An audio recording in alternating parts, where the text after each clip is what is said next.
Thank you, Peter. Peter Doocy will be back there shortly. Chris Darwalt joins me now, Fox News politics editor, Guy Benson, townhall.com, political editor and a Fox News contributor, and Marianne Marsh, Democratic strategist and former senior advisor to former Secretary of State John Kerry. Great group. Thank you guys all for being here this evening. Hey, Chris, let me start with you. Your thoughts on what we're about to see in Pensacola tonight? Well, I think we'll probably see classic Trump, classic campaign Trump. He has been in this region before. He's given speeches in Mobile before. We'll hear a lot about the great, huge, biggest big league tax cuts. We'll hear about all of this stuff. What I don't know, and this is the $64,000 question, will Trump be able to resist going and talking about Moore by name? Will he be able to resist talking about fake news and using this thing about the line that she added under Moore's signature, say it's all fake news? And is he going to go into the space, or is he going to keep some distance? Yeah, that is the question. You know, we just saw Peter Doocy's story all laid out there, Guy. How close does the president want to put himself to this situation? Does he want to speak about it specifically in those terms tonight, or does he want to just see what happens in Alabama on Tuesday and feel that, you know, he's sort of done what he can do? Well, he hasn't been bashful on Twitter recently, has he? No. All caps, vote Roy Moore. So not subtle at all on that whole front. And I listened very carefully to Peter Doocy's report there, and I think that it's important to try to keep a few things straight. It is true, in my view, that this accuser has damaged her own credibility to a significant extent because Gloria Allred presented that entire inscription as written by Roy Moore, which we now know was not accurate. To say that now the whole thing is a forgery, or to say that the judge is completely vindicated, I think is a vast overstatement, especially because there are 8 other women who are involved in this. And one other very quick point, Martha. One of the Moore spokesmen there said that, if you believe that the witness lied about one thing, you can believe they lied about everything. Yeah.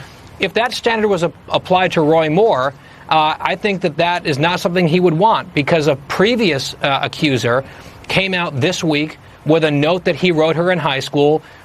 Now, he claims that he does not know her at all. Now there's a signature that looks exactly like the one in the yearbook, same exact handwriting, that undermines his claim that he never knew any of these women. Yeah, so I mean, it's more of a mixed they make bag. a very big leap when they get into discussions of this whole thing being thrown on its head, because she added a date and she added the place, and when you look at it, you can really see that it's different. Her handwriting is different underneath the rest of it. Honestly, Sure. I don't even know. I don't think it matters to Alabama voters. It doesn't appear that it does. So, Marianne, let's talk about it in terms of Doug Jones, who now has made this a tight race for a Democrat in a place where it hasn't been one in forever. Right. I mean, that's the point, Martha. The fact that this is even a competitive race tells you everything about this whole situation in Alabama. It has been decades since a Democrat has won anything in Alabama. And certainly the fact is Moore has made it competitive by his out of mainstream behavior and his beliefs. Doug Jones has been a pretty good candidate, but it's a tough race. It's close, but it's tough.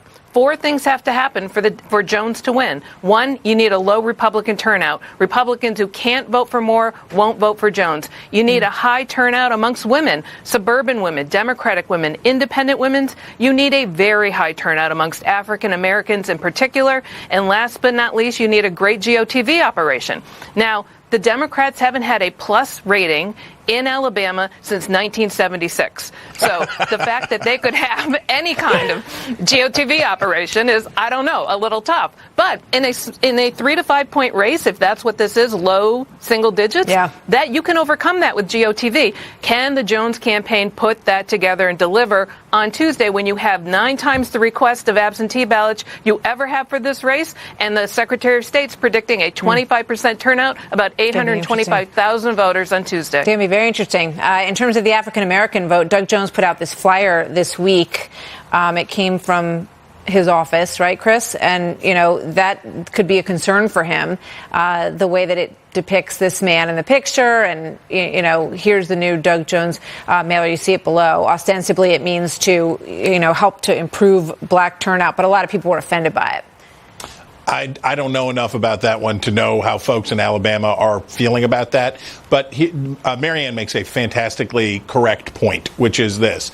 In a state like Alabama that used to be competitive, Richard Shelby was elected, by the way, as a Democrat. Republican Richard Shelby switched after he got elected in 1986. So a long time ago, it was a competitive state.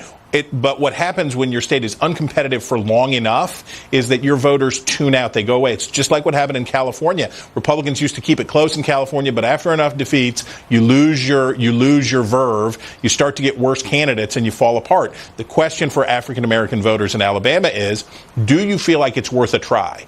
Do you feel like it's worth a try this year that you can send a message and that you can do this? And there's no guarantee that they will, but I would say that Doug Jones is running a smart campaign in this way. He's focused now very much on talking about Alabama's reputation and what it will say about Alabama to have one governor removed for a sex scandal and then have another senator and then have a senator elected under the cloud of one. All right, guys, thank you very much. That's why we're going to be watching very closely on Tuesday night.